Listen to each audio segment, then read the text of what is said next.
Welcome to the Root of Power podcast, where I teach you how to chase your joy, find alignment, and create a life and a business that you love, using actionable methods, interviews, and inspiring stories from people who know that true freedom is found within.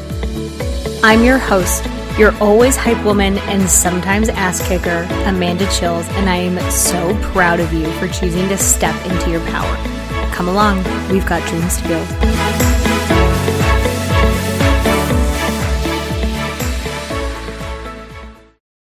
Okay, my love, I have put everything that I offer for free on one page so that we are not doing more work than we have to, because why would we do that? Hashtag work smarter, not harder.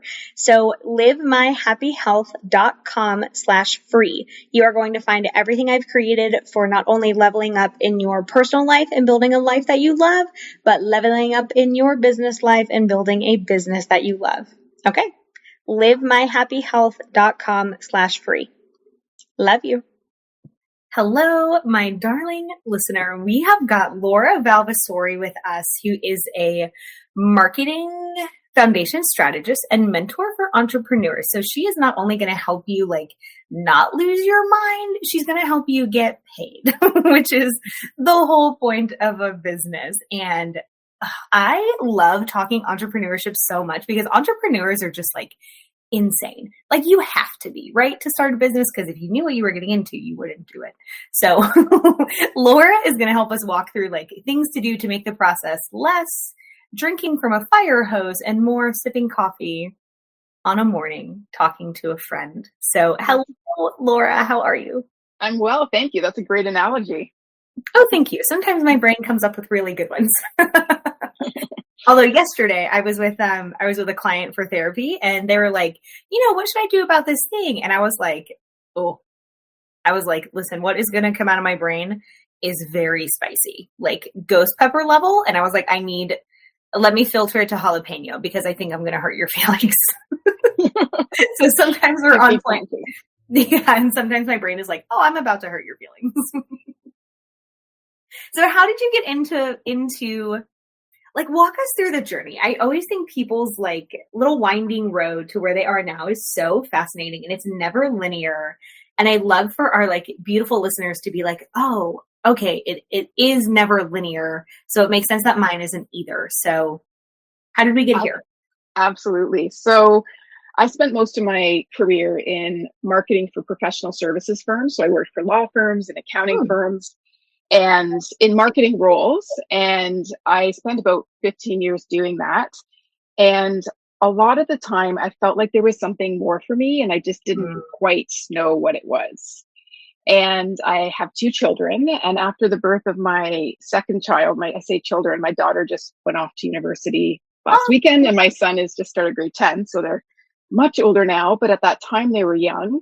And after I went back to work after my second child, I was really struggling with the commute.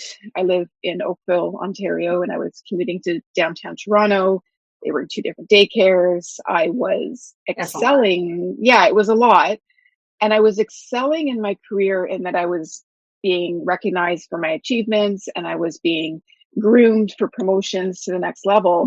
And I was feeling like I was getting disconnected from what I really like to do, and feeling more and more like I was out of alignment with what I was meant to be doing.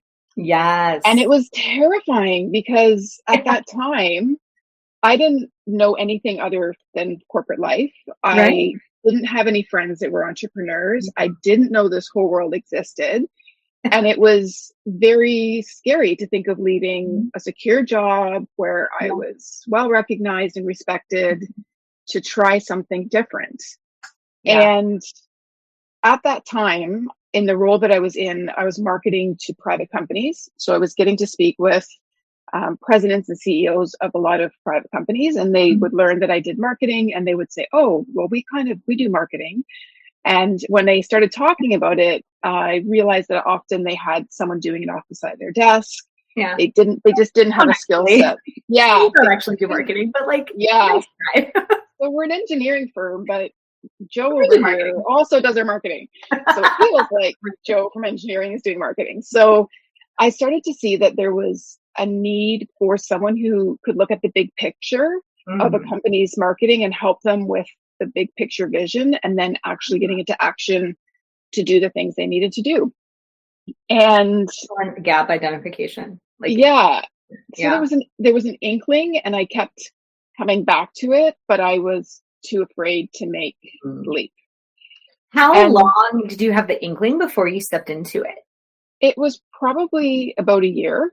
Yeah. That's actually I thought you were going to say much longer. Yeah, I think I felt longer that there was something else, but really thinking about leaving to go out and start something on my own probably percolated for about a year, and was a very anxiety laden time for me. And I'm sure that a lot of listeners can identify with that feeling of being on the fence, of making a decision. And then I had a conversation that really was the catalyst for me to make the decision. I had been in a meeting with a group of senior people, and we were talking about how we were going to use some funding that we were just allocated. And I was really excited because I thought we were going to get to do some research for our clients, and we'd have better marketing intel to be able to be more effective. And instead, they decided they wanted to use the money for some internal research to see how the marketing department was doing. And I just felt like it was such a misuse of the money. Like, it was a political kind of decision. I was really frustrated. And I tried to suggest that it was maybe better to use it for external research. And I was kind of shut down. And when I left that meeting, my boss could see I was frustrated. He said, let's grab a coffee, and, I can see you're frustrated. Let's grab a coffee. So we sat down, and he said to me, and I will never forget this moment, he said, do you know what your problem is? And I said, what? And he said, you care too much. And I was like, what? But he's like, just let it roll off your back. Why does it matter if they decide to do this or that? I just, do your thing and go home with your family. And I thought, what a death sentence. Care. Like, I want to care. What? Right. And I want to feel like I'm doing work that's making a difference and having an impact. And it just felt like such a misalignment of values. As I was being groomed for this kind of next level, I was starting to lose a sense of authenticity. Where you have to care less. And then I was like, and I want to do something that really makes a difference. Yeah. So I came home, and there was lots of tears that night and discussions with my husband. And at the end of it, he said, I'm very fortunate to have a spouse that also has an income. And he's very, very supportive, and said, well, what's, the worst that can happen is you try it and you don't like it, and you get a job, or you don't get clients. You're obviously very employable, and then you'll get another job, because this is not working. Obviously this isn't working. So I resigned the next day without knowing exactly what I was going to do. And serendipity took over after that. Well, serendipity, alignment, manifestation, like all of those things, right? And I just want to highlight a couple of things that you did and your husband's response, because what a doll of a human being. Like, he is. He is my guru. Yeah. It's just literally, we love him. I don't even know him, but I love him.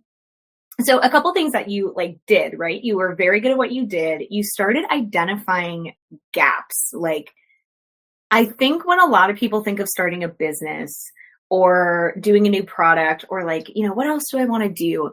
They're like, oh, what would be fun? And they try and analyze a gap without talking to people. Oh, that's so huge. Which makes no sense, right? Instead of going to the people who you're like, I wonder if they would use this service, and talking to them and saying, I'm not the expert in you. You are. What do you need? What's working for you? What's not working for you? What would you love to have, but you don't think is possible? And the more humans you can talk to in that space, the more brains are going to start seeing patterns and going, oh, Joe from engineering is doing their marketing. Joe from engineering don't know shit about marketing. He knows about engineering. But people don't know that, right? Because they think, oh, marketing is just, telling people that we exist or whatever. Like, people don't understand. They don't have that knowledge base. So one, you just started talking to people and you're like, huh, that's so funny. Like there's a gap here. And I think that's a lot of the time the seeds that get planted is like, oh, like they really don't know. And then I think the other beautiful thing that you did was you molded around for about a year. So sometimes people take too long. Sometimes people don't take long enough. But I think everyone gets to a point where you're just like, it's kind of like a flip switches or a switch flips, whatever the word is, where your soul is just like, no. Yeah. Right. Because you were like, yeah. And like, it's almost like it reaches a breaking point. Like I just cannot be in this feeling anymore. And yeah. And I think I love this story that you had, because I think the pivotal moment is listening to that piece. Like people are never ready until they're ready. And you weren't ready until that supervisor said, well, you just have to not care at all. And it's like, what a sad way to live your life when that doesn't have to be your option. Like you could have done entrepreneurship, or you could have found another agency where like everybody does care and they are creative and they are on it. Like, so I want people to hear also that like entrepreneurship isn't the only option. Like there are other jobs out there. Absolutely. Absolutely. And not everybody's fit to be an entrepreneur. Like, can anyone do it? Yes, theoretically. In reality, probably not. No, it's very hard. Yeah. And to be fair, like my job was great. I had a lot of great support. Sure. It's not that it was an awful position or I was treated poorly. I was just feeling myself moving further away from who I felt I was. It just wasn't right. And it just wasn't feeling right anymore. And when you talk about talking to people, I did something at the beginning, right after I gave my resignation. I decided to do something I called my 50 Cups of Coffee project. And I identified 50 people that were either people that could be potential clients, like you talked about, could be potential vendors or sources of referrals, and people that had started their own business. And I started reaching out to people through LinkedIn, through emails I had, and I asked them for 30 minutes of their time for me to just ask them some questions. So I shared with them what I was doing. I drank a lot of coffee in 3 weeks. I hit almost every person on that list in 3 weeks. Like every morning I was like double coffees, a lunch, after work drink. Like I hit it all, or phone calls. And it wasn't really Zoom at that time. I learned so much. And I was just very transparent with people saying, I think there's this need in the market. I think I'm going to take a little break. And then in the fall, I'm going to start something in this area. What are your thoughts? I learned so much about what people would need. I learned people connected me to other people to talk to. I love they sent me to resources. It's like this world started to open up that I didn't even know exists. Like, oh, there's freelancer websites where you can have people help you do what's next. I have no idea. Everything. Yeah. So I always encourage new entrepreneurs to do that, because it's easy to resign and then to get into your head about thinking about all of this business you're going to create and everything, but you're not actually talking to people about it. And the more you open up and start talking, the more connections you make, the more it's going to continue to open up.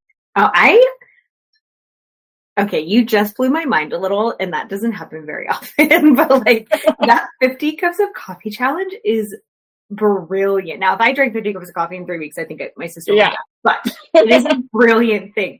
And you're so right. Like what I have found in the entrepreneur space, if you're talking to the right people, some people are very scarcity mindset. They're very like, oh no, you're a competition. Like those are not the people to talk to, because they're not going to have any value for you except to train you that they're not the people to talk to. So just avoid those people.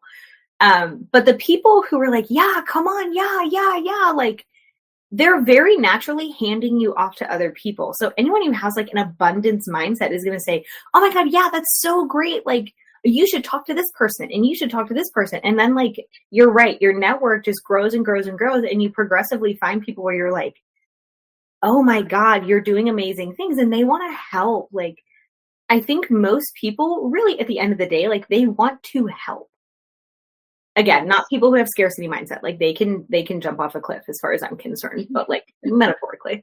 But there are so many people who want to help, and just reaching out and saying like, hey, this is an idea. Like, do you have time? Most people will make time for that. Like, 100%. not all the time.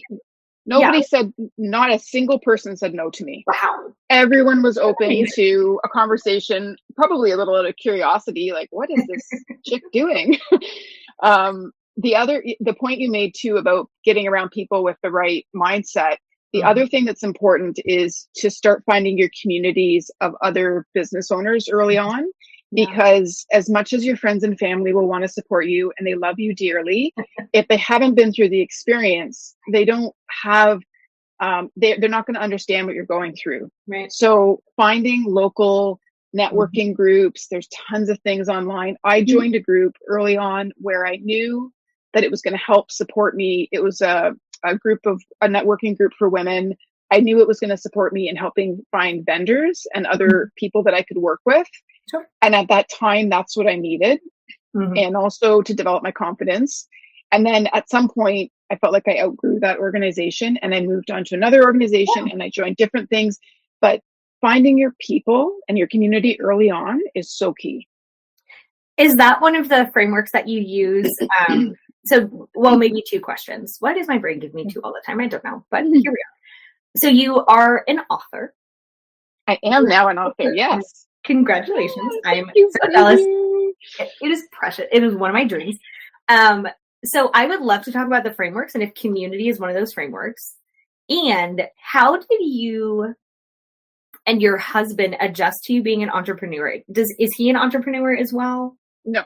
Okay, so that, I think a lot of entrepreneurs, something I find is their partners, if they have always been an employee, need a lot of support and education along this journey, because entrepreneurship is so different from being an employee. And often the partner is like, I don't understand what this shift is happening. Like, and I think too, because entrepreneurship is one of the biggest vehicles for personal growth that I've ever found. Yeah. Like you want to come to terms with all of the ish that's been holding you back, like a high start of business, right? Like everything that you're terrified of and all your mindset blocks, it'll happen. So a lot of the times the partner who starts a business grows a lot in a pretty short amount of time. And their partner, like it causes friction in the relationship, right? Because relationships hold a certain balance and equilibrium. So you can start with whichever one you want. How did you and your partner manage that? And well, maybe we'll do the book after. So how did you and your partner like manage that transition? So he's employed, but he is a remote worker. He's worked at home. Oh, nice. Like he's been a work at home guy for 25 years, like since before it was a cool thing to do. Yeah. So for me, the adjustment was more about physically being in the space together. That was one thing we quickly recognized. He has an office in the house. So one of the bedrooms upstairs is an office. And I started working out of the corner of the bedroom or at the kitchen table and quickly realized that was not going to be a sustainable solution. And someone made a joke about kicking me out to the shed. And we had a little backyard shed. And then we thought, well, actually, maybe. And he's very handy. So we converted the shed into an office. That's where I'm sitting right now. And in my she shed before it became a popular thing in the pandemic. So I've been in this office for 9 years. And that was a huge shift from that was a big shift. So that was good once we got the space sorted out. The other thing is I always talk about like there's an adjustment in what your days look like as an entrepreneur. Yeah. So sometimes you're, it looks like you're not doing much because you're figuring things out and you're trying to understand what's happening and you're meeting people, but not much is kind of happening because there's so much planting of seeds. And then other times you're head down. For me, I'm like head down in my office, like a crazy person. Nothing exists. And he's like, and feeling like the family doesn't even exist. And that's a shift that I learned early on to talk to my husband and my kids, to explain to them when I was in a period where I was like going into work. Yeah. And because there's ebbs and flows, and the more you communicate with your family or your partner or people you live with about what's happening, it's easier to manage the transition. Like right now, I'm in the period of the last couple of weeks of my book launch, and I'm like, I need support for dinners. I am not. I am not doing. We are not momming right now. We are not wiping. You're all good. You're all going to feel neglected for a couple of weeks, but just so you know, you're all big enough to take care of yourselves right now. You're all basically fix it. Yeah, you're all basically adults. So a lot of it comes down to communication. My partner has always been supportive, like beyond supportive. So I'm very, very fortunate for that. And whenever I've had doubts myself, he's the one that has brought me back. He seems very level. Like, well, the worst. He's very level. He's very. We always laugh that we always joke that I do all the personal development and read the self-help books, and he's already highly evolved. He says without reading them. Already there. Yeah, so nice. Yeah, though, so I'm very fortunate. And that matters so much. Like I always tell people, one of the biggest financial decisions you will ever make is your partner. One of the biggest course of your life decisions that you ever make is your partner. And like, it is hard as a partner to have like your I mean, it's a total shift. Work schedule, life, personal development, like it really is a shift. So to have a partner who's like, this is good, and this is good, and this is good, like just kind of whether it's good throughout is like so invaluable. The shifts there's a lot of positive shifts as well at the beginning. So without doing the commute and without, my kids were still in daycare. But without doing the commute and without a lot of the rigmarole that was happening to get downtown and be dressed up in a suit and all of that stuff, there was a ton of time back, and it just brought a level of calmness in our house more than I'd had previously. It just sort of took things down a notch. So what were some of the other like big shifts that you found? So obviously more time. What were some of the other shifts that you found? And let's go there.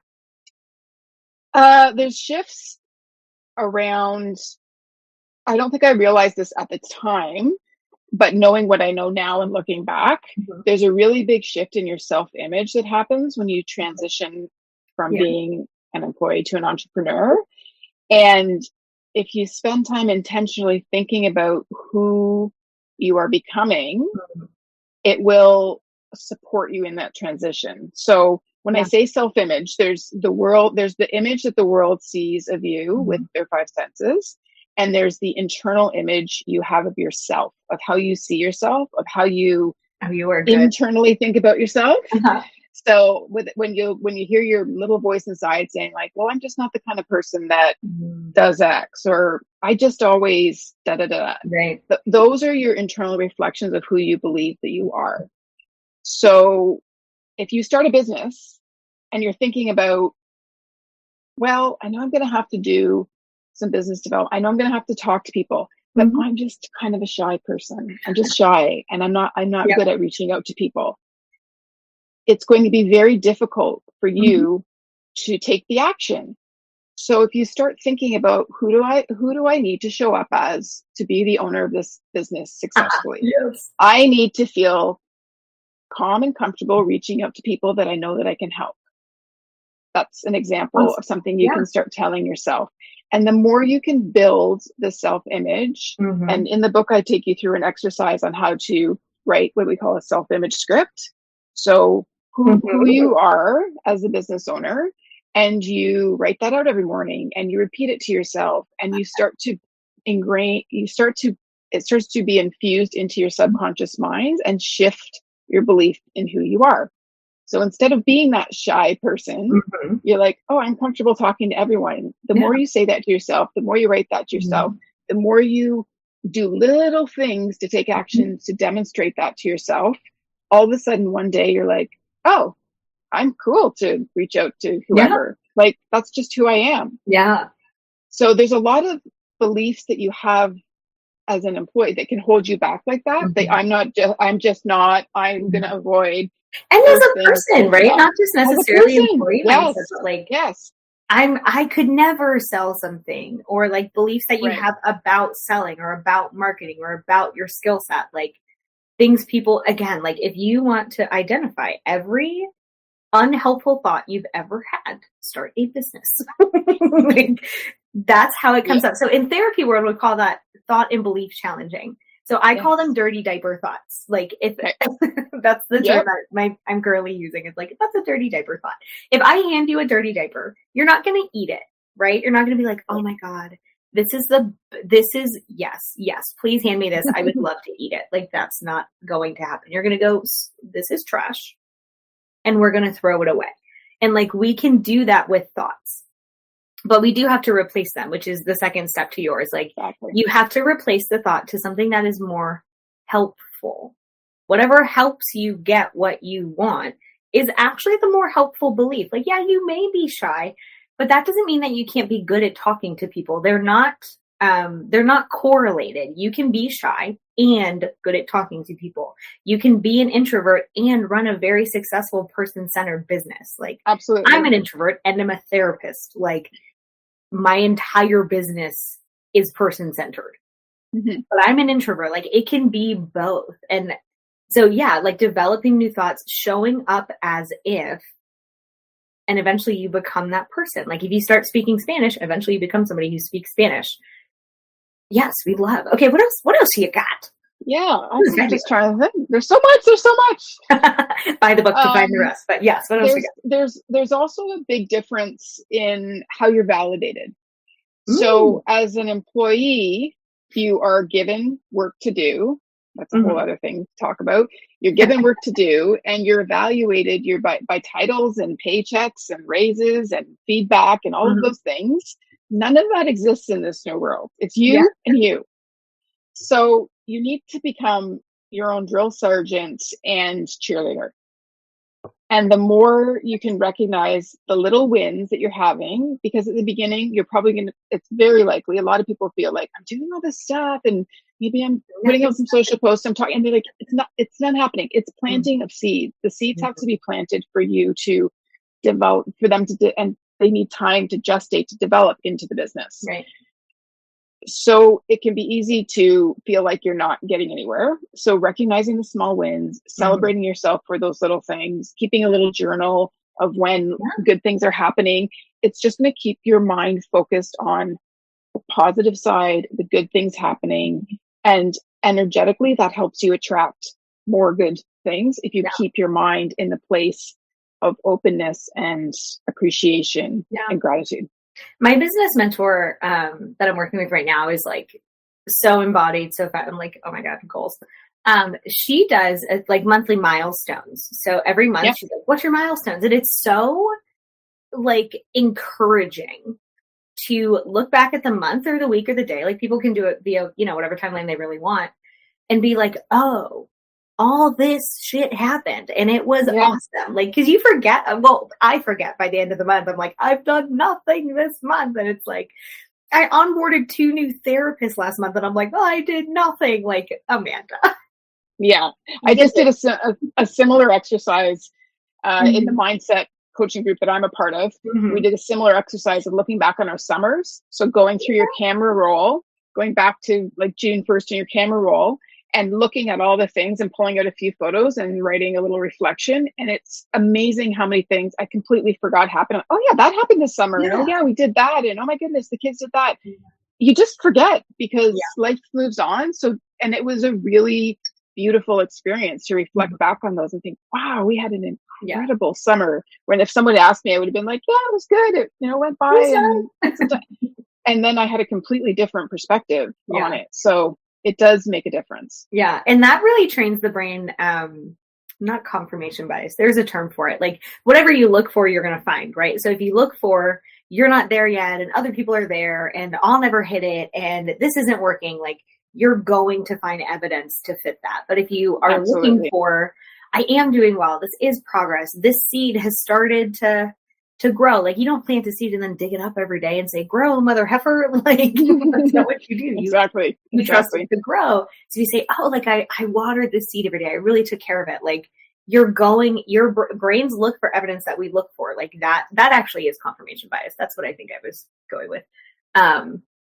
What you look for, you're going to find. So if you look for encouragement, if you look for progress, if you look for people who can help you, a community, you're going to find those people. It's just a matter of time. So, oh, heck yeah. How long have you been in business for yourself? It has been 9 years now. Oh, wow. Yeah, 9 years, which was part of what led me to write this book. I had put a post on LinkedIn that was a picture that I took the day that I finished my job. And it was like a picture of a Cosmo saying like, I've left, I'm celebrating my last day or something. Yeah. And reflecting on how much had happened in the 9 years. And when I shared the post, I was blown away by how many people responded and sent me personal notes. And like, wow, it's so inspiring that you've built. And I was like, well, it's just a little, my business. Like, it's not a big deal. It's just a little thing. Yeah. I started to recognize that I have done something that a lot of people want to do. Mm-hmm. And I have learned a ton in the process of doing it. Well. And done it without ruining your life. Yeah, and done it in a way that feels right for me. Mm-hmm. I don't have a multi-million-dollar business, and I am totally cool with that. Yeah. Do I want to keep building and growing my business? Absolutely. Mm-hmm. But it's about more than that for me. It's been about being able to be around to see my kids grow up. Yeah. They have grown up their whole lives that they really remember. Mm-hmm. With me being around. With mom, yeah. I've not had to ask permission to someone to go to a school thing. Well, you asked your boss, and your boss always says yes. My boss, I got a good boss, yeah. I tell everyone, I'm like, my boss is the best. Anytime I want to take vacation, she's like, yeah, bitch, get out of here. Yeah, and there's the work that I've done has been so gratifying. I've had so many projects that I have been able to make a real difference in a company, and that feels incredible. Yeah. So, awesome. Yeah. So that's when I saw the response to that post, and around that time, I've always said I wanted to write a book. Mm-hmm. I've always said there's a book in me. I just don't know what it's about. Well, it's not. And I started to get little signs from the universe that it might be the time to write a book. And I was getting, people were saying that to me, and I was having emails randomly come, and things were showing up. Like all these things started showing up about book writing. I'm like, the universe is like, I hear it, but I don't know what the book's about. And then one day it just dawned on me. I'm like, well, maybe it's not a someday thing. Maybe this is the book that I'm meant to write, because there's so many people who are not going back to their corporate jobs after the pandemic. They've realized, much like I did, that they want a different way of life. They want to do something that is really meaningful. And there's a massive increase of people. So I was like, well, this might be the time. I have this knowledge. And then I also reached out to over 30 women and interviewed them and had input from different women. And there's little entrepreneurial challenge. Yeah. So there's little entrepreneur insights in the book as well. There's little box outs with their wisdom and what they wish they knew, or what they'd share with a new employee or a new entrepreneur. So yeah, and that started the train rolling. I made the decision, much like leaving the job and making the decision. I believe that starts to align the right resources, ideas, people. Yeah. And then I started figuring out how do I write a book? And that became, it just unfolded from there. I think one of the most magical things about people who are doing well and are actually happy, because a lot of people are successful by certain metrics, but they're very, very unhappy, is that they are so in alignment with what they want. Like, they're just not doing things that are not for them. And it's so easy to get caught up in vanity metrics and how much money you make. And, because there's always more, right? There's always the next thing. There's always the next level. But to be able to say this is for me and I'm going to follow it. And this is not for me, so I'm not going to follow it. But this feels right. Versus this looks right, I think is one of the biggest secrets that I see in happiness. And it's something that I teach a lot, is embodiment. So I can't tell you, almost every single one of my clients are so disconnected from their body. And so they're making all these choices that are out of alignment with their life. And they're like, I'm not happy. I don't like my life. I don't find any joy. And I'm like, well, you don't actually feel anything. So that's the problem. Let's start there. Right. Let's start there. And then let's start making decisions that you're like, I think this would be, I've never found those to be wrong. And I think you can attest to that. When you get something like a download, a thought, hey, that feels like it would be cool. it's never the wrong decision. Like the things that are on your heart for a reason. We just take a little while to be like, okay, yeah, let me follow that, or this isn't the right time right now. And so the right time shows up, right? But to follow the things on your heart, like I have never, ever, ever found that to be wrong. I've worked with hundreds of clients. I've never found it to be wrong for them. Like they're there for a reason. And I wonder if that's one of like the main threads that you saw when you talked to all those entrepreneurs was they're like, those nudges are there for a reason. Like they're not a mistake. Absolutely. And in the title of the book, the subtitle is Cultivating Your Mindset and Habits to Thrive as an Entrepreneur. And I spent so much time on that subtitle, excuse me, because I kept trying to get the right word. Like, what is it's not success, because I'm not trying to measure it in, if you're measuring success in dollars, I am not the most successful entrepreneur you're going to meet. Right. If you're measuring it in, do I believe that I'm living a life that I'm thriving in? Absolutely. And I'm just going to read in the book, I describe this little section that said, what does thriving mean to you? In the subtitle of this book, I use the phrase, become a thriving entrepreneur. I invite you to take some time to reflect on what thriving means to you. When you end the day feeling satisfied and fulfilled, like your cup is full and your energy has been spent in a good way, think back and ask yourself what happened to put you in that place. How did you spend your day? What words would you use to describe the feeling of thriving? Everyone has their own definition of thriving. Decide on yours so you can recognize the feeling that you're working towards creating in your life. So that's what it's about for me. And I believe that by being a thriving entrepreneur, you're then able to create a thriving business, because your business is an extension of you. It's an extension of you. It's an expression of you. Yep. Whether you have employees or you're a solo entrepreneur or you're online or whatever it is, it's coming from your imagination. You're creating the idea for the business and you're bringing it into form in the world. So good. Yeah. So that's really what it's about in my world, is if you're thriving and you're feeling good, you're attracting the right people, you're attracting the right opportunities. It's going to all flow so much more smoothly than if you try to push and force your way through it. Yeah. Like the really alignment, what I have seen is the oiler. That's not the right word. What's it called when it removes friction? Lube? Alignment is the lube. Alignment is lube. That makes it like easier, right? It's like, all right. We'll go with that analogy. I wonder if you see this in the business mentees that you have, because I see this all the time. When people start making decisions that are in alignment, something I hear without fail. Okay. And again, hundreds of people, they say things just start happening. Things just started falling into place.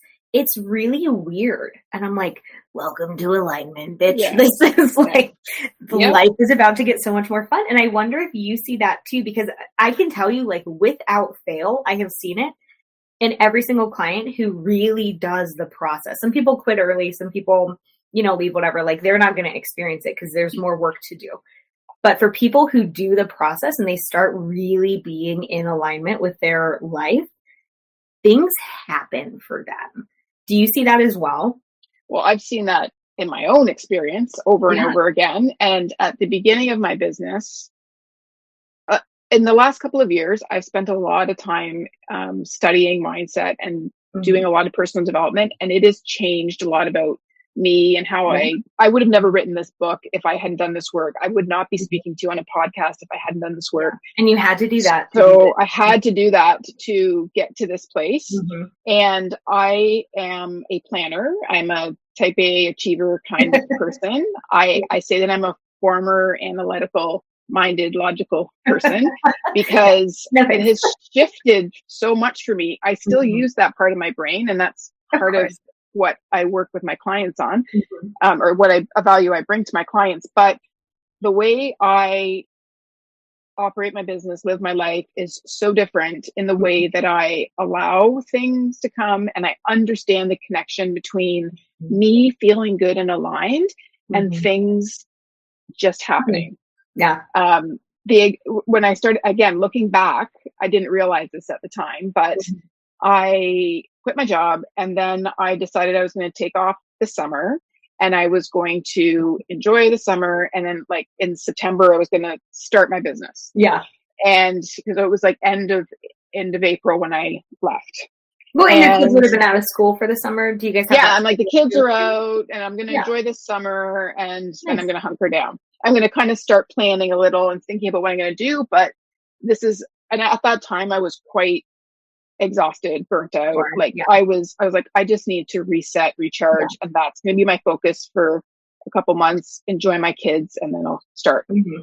So I'd spent a few weeks going for walks, going to yoga every day, having lunch with my girlfriends. I was like, this is the best. I slept.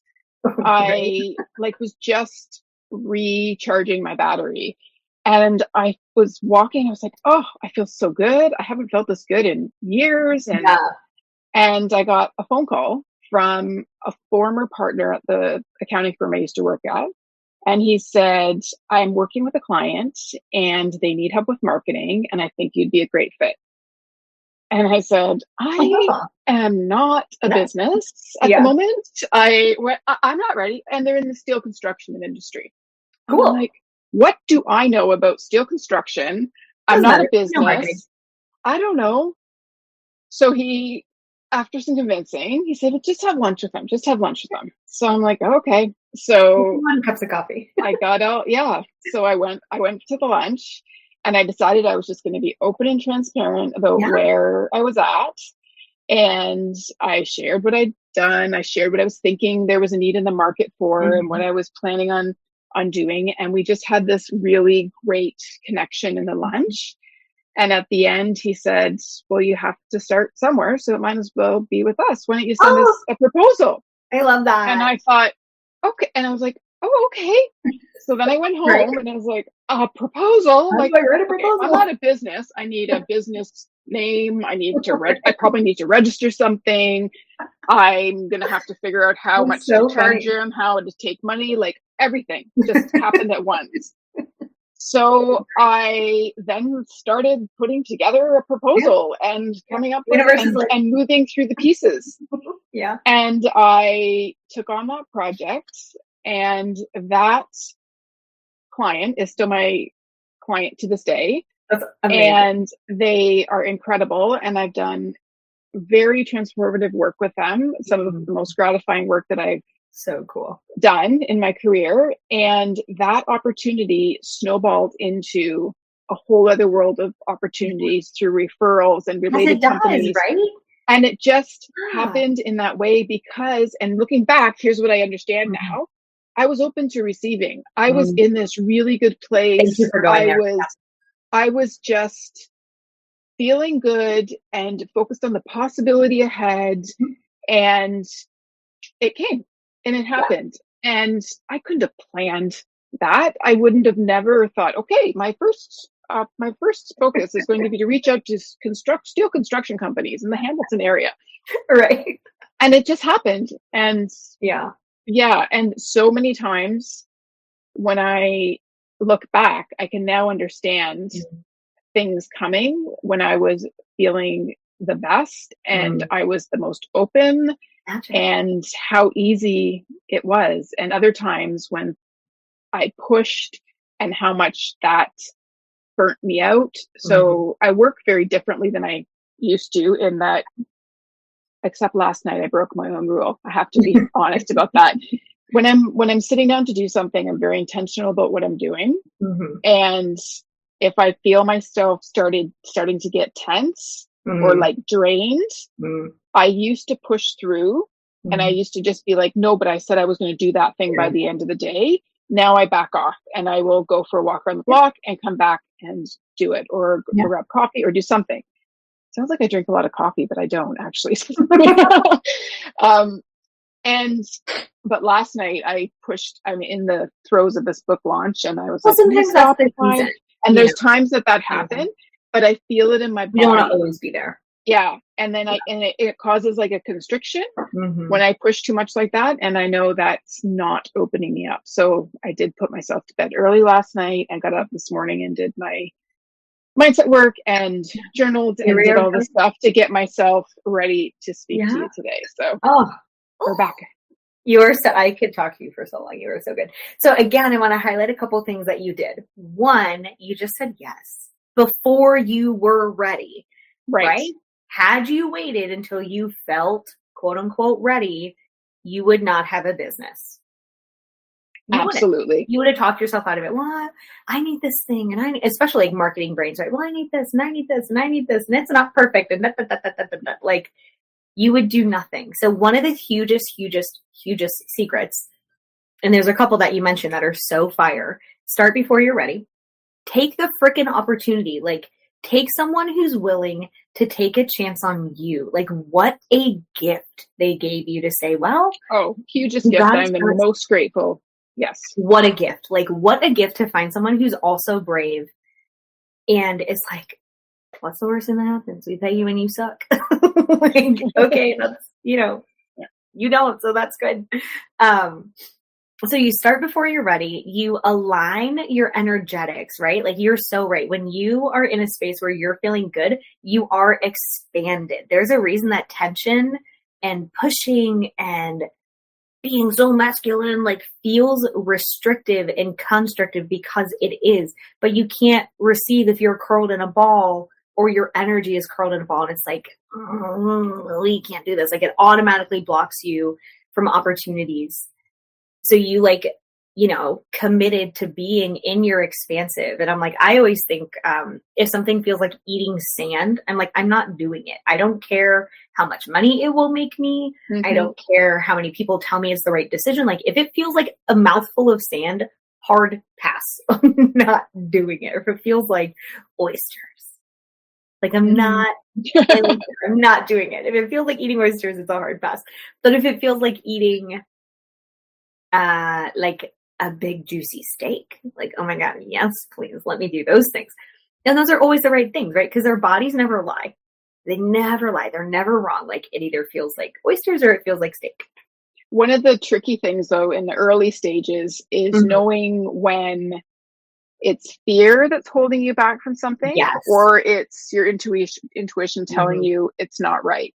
Yeah. Like I had a couple of experiences early on. I took on a client early on that my intuition was screaming was not the right fit, but the engagement was sizable and I was thinking about the income and I was thinking, well, it's probably not going to be that bad. Well, it was that bad. He was a real challenge to work with. And it's fine, but it gave me, again, and all of this is important lesson though. Evidence. You're going to learn all these lessons in small ways. And it's trying to be aware of what you're learning in the moment so that you don't repeat the mistake again. So if I feel that come up with a client or in a potential client meeting, and I think about that feeling, I'm like, oh, it's that feeling. This is not a fit. And the beautiful thing is I don't have to work with that person if I don't want to. I get to say no. So yeah, it gives you a lot of freedom and learning to listen to your intuition and not mistake it when it's fear, knowing the distinction between fear and intuition. I find, and this may put language to what you're like, how to tell. If you're trying to talk yourself into something, you're against your intuition. If you're trying to talk yourself out of something, you're afraid. Does that make sense? Great. Yeah, that's great. I just made it up. Oh, I love that. I need to write that down. So yeah. Really good. Yeah, I spend a lot of time trying to talk myself into taking that contract. Yeah, because that's against your intuition. I'm literally writing that down right now. Good job, self. Your sound bite for later today. Yeah, right. We're making that a reel. So you're very good. There was another thing. Oh, the other thing that you did really, really well is you have people who speak your name in a room full of opportunities, right? I don't know if you've heard that quote, but it's like, I think it's find people who speak your name in a room full of opportunities. Oh, And it sounds like you have had that I have. kind of since your inception, like, which is so valuable, right? To have somebody who says, oh, my friend is perfect for this. Oh, let me link you. Oh, let me link you. Like, how do people do that? I think some of that comes from investing in relationships in the way that I have. I talk again in the book about always be connecting. I am naturally a connector for other people.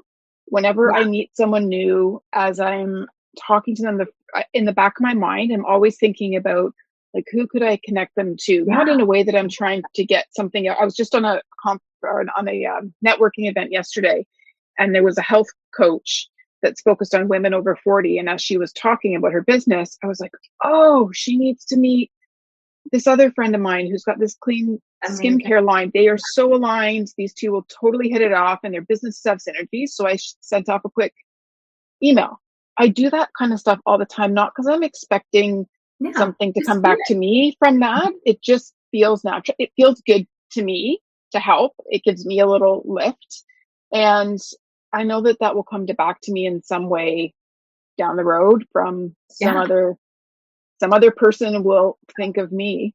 And and staying top of mind with your network. So and again, abundance mindset, right? It's like, oh, let me help you. Yeah. Like,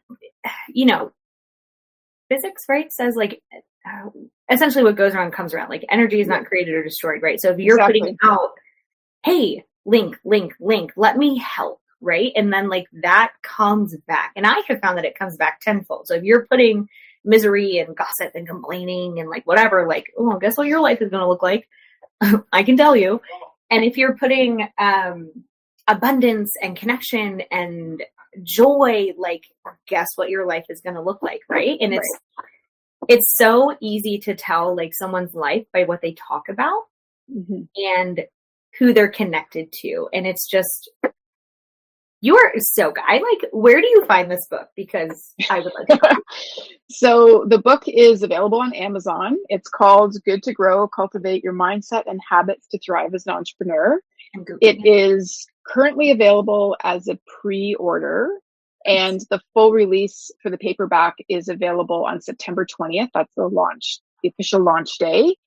And I'm offering a pre-order bonus. If you pre-order the Kindle or if you buy it on launch day, you'll get access to a book club where I'm going to guide you through reading the book over the month of November. And you'll get access to a private pop-up Facebook group to network with other readers. You will be joining us on a 90-minute call where there'll be a masterminding component for you to get to meet other people. And you'll get reading prompts throughout the month. So that is my little way of saying thank you if you help support me in my launch. And there's also a free chapter download. If you can put the link in the show notes for that as well. You can download one of the chapters. It's chapter 8 on the power of your beliefs, how they're your superpower. So cool. And so if anyone wants to check it out, that's a great way to get a sense of what's in the book. There's lots. Are you working with a publisher? I am. I worked with a publisher called Hasmark International. Okay. I may send you an email about how the heck do I get a book deal? Everyone I talk to who has a book, I'm like, but how do you do it? How do you do it? There's a lot of steps. Fun. So fun. Okay. I love this. So where else do people find you? If they're like, oh my gosh, Laura, I want to be in your brain space. Where do they go? You can go to my website at www.goodtogrowmarketing.ca, and you can find me on the socials, Instagram, Facebook I think I'm at Good to Grow Marketing on Instagram, and you can find me on LinkedIn as well. I'm everywhere. There is so much like juice in this episode. Like, what do the young kids say? They have the juice. I don't know. I talk to young people and I'm like, I'm old. Like, I don't know what you're saying. They're so cute. If people forget everything that we just talked about, which I hope they don't, like, this is an episode that I would listen to twice. What do you want people to remember if they remembered nothing else? I just hope that this book inspires them to know what's possible. That if you're not happy in your job or in any other area of your life, that you have the power to create your life. Mic drop. Period. You have the power. You create your thoughts, you create your actions. You are in control of creating a life, and you can build a life that you love. Yeah. And it's so much easier than people think it is. Well, it's so much simpler. It's not easy, but it is quite simple. Yes. We overcomplicate it. Oh my gosh, right? We're so good at that. Little gremlin brains. Oh my gosh, thank you. Thank you so much. So Good to Grow. It is on Amazon. They have all these awesome, juicy pre-order bonuses. Yes. Oh my God. Thank you so much. Like, this was wonderful. Thank you. It was a good way to start the day. Yeah. Agreed. This is like the first thing I'm doing today besides making coffee. I'm playing fetch with my dog. So, this is fabulous. Thank you so much. Thank you. Have a great day.